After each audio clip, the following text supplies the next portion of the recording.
Side में हो जाओ भाई। अच्छा साइड में आप ये सबसे मिलके जाना अपने पेट्रोल आ जाओ। आगे से चौधरी इन्होंने स्वागत कर दिया।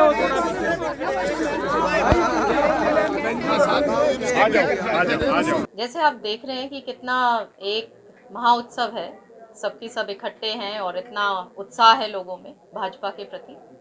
कल रात हम हिसार में थे, कल सुबह से लेकर रात तक पूरा प्रचार में, और इसी तरीके का माहौल था, एक तरफा था। सब लोग तैयार बैठे हैं क्योंकि लोग जानते हैं कि यही एक पार्टी है जो एक मजबूत नेतृत्व जिसने दिया है, चाहे वो हमारे सेंट्रल लेवल हमारे माननीय प्रधानमंत्री जी के रूप में हो, जिन्होंने बहुत ऐतिहासिक फैसले हमारे देश के हित में लिए, और चाहे प्रदेश के लेवल की बात हो, चाहे माननीय मनोहर लाल जी की जब बात थी, और अब सैनी साहब उसी गंभीरता से और उसी रफ्तार से स्टेट की कमान उन्होंने संभाल रखी है, और हर एक वर्ग के लिए, हर एक क्षेत्र के लिए वो लगे हुए। हवाई तो उनकी हो गई ना, क्योंकि लगातार तीसरी बार नाकामयाब रहे, और वो तो ओथ लेने की तैयारी में थे, लेकिन लोगों ने करारा जवाब दिया, क्योंकि लोग जानते हैं कि किस में काम करने की क्षमता है, और लोग अपने मतों के द्वारा बोलते हैं,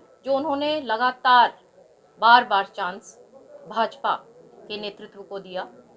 और अभी भी आप देख सकते हैं, हाल ही में इसी का प्रमाण दिल्ली में अभी उन्हीं के चुनाव से, वहाँ के चुनाव से अभी हटे ही हैं, जहाँ पे तीसरी बार लगातार देश की राजधानी में भी कांग्रेस अपना खाता तक नहीं खोल पाई। तो सिवाय अब जिसको कहते हैं ना बड़े बड़े बयानों के अलावा और कुछ कांग्रेस के पास बचा नहीं। उनके कहने से क्या फर्क पड़ता है?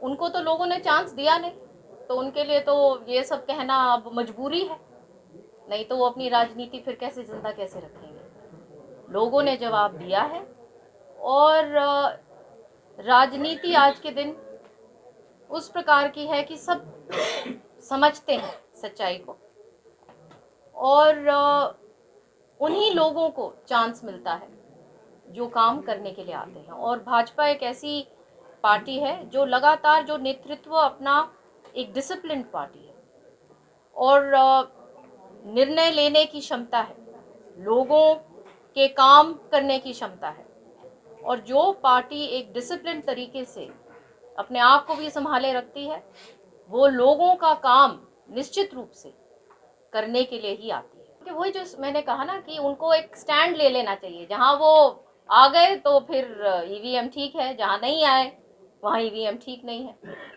तो एक स्टैंड ले लें, क्या बोल रहे हैं, फिर उसके ऊपर हम भी टिप्पणी करेंगे। अच्छा, तो क्या मानते हैं कारण क्या है? हाईकमान अभी फैसला नहीं ले पा रहा, या फिर कमजोर विपक्ष है, और ये कमजोरी का ही प्रमाण है। जहां पे जिस लेवल पे निर्णय ले जाने चाहिए वो लिए नहीं जाते वक्त पे, और जब एक आदमी के हाथ में सब कुछ सौंप दिया, तो उस प्रकार से सरकारें और पार्टियां तो चलती नहीं, और उसी का आपने प्रमाण देखा कि क्या नतीजा हुआ।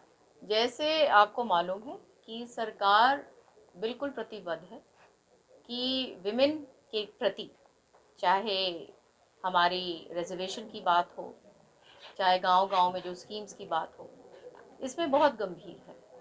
और जो गरीब महिला है उसके लिए तो बहुत ज़्यादा काम करने की ज़रूरत है, क्योंकि वो हमारी रीढ़ की हड्डी है, और सामाजिक रूप से जो सपोर्ट जिसको चाहिए वहीं पे सपोर्ट दिया जाता है। 21 रुपए के फॉर्म तो भर दिए थे महिलाओं ने, अब उनको तो झटका लगा इस तरह से। नहीं, कोई ऐसी 21 रुपए गरीबों को ही देंगे। वादा तो क्या था ना, वादा तो सब महिलाओं को किया था। महिलाओं को 2500 2100 रुपए देगी बीजेपी छोटा, लेकिन अभी कह रहे हैं कि भाई जो 1,80,000 रुपए ही देंगे। सरकार का जो डिसीजन है वो सबको समझ में आ रहा है कि ये जो ज़रूरतमंद लोग हैं, ये स्कीम्स उन्हीं के लिए होती हैं। स्कूटी के लिए भी घोषणा की थी। युवा नेता तो वो सब होगा, वो सब आप देखेंगे कि बजट सेशन के अंदर वो सारा की सारा माननीय चीफ मिनिस्टर जो मोडालिटीज़ उसके लिए वर्कआउट कर रहे हैं, और ये सारा प्रोसेस में है काम।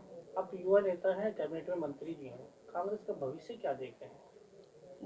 कांग्रेस तो दिख ही नहीं रही। सब लोग ढूंढ रहे हैं कि कांग्रेस पार्टी गई कहाँ। भविष्य देखिए, ये भविष्य लोग तय करते हैं राजनीति में। आज चौधरी बंसीलाल चौधरी सुरेंद्र सिंह जी को लोग क्यों याद करते हैं? क्योंकि उन्होंने एक बहुत भारी छाप छोड़ी और जिस दौरान उनके पास कलम थी उन्होंने ऐसे काम करे, हर एक क्षेत्र के लिए काम करे, हर एक वर्ग के लिए काम करे। तो कांग्रेस अपना रास्ता बिल्कुल भूल गई है और सिर्फ सत्ता के पीछे भागना उनका एक लक्ष्य रह गया है और इसलिए कामयाब नहीं हो पाए। आपस के झगड़े में वो कौन सी कुर्सी पे बैठेगा वो चलता गया और आज उसका नतीजा आप ये भी देख रहे हैं कि आज भी वो नेता प्रतिपक्ष की कुर्सी पे कौन बैठेगा वो तक नहीं तय कर पा रहे।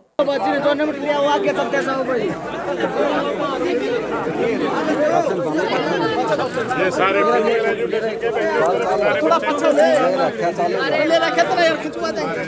ये सारी लड़की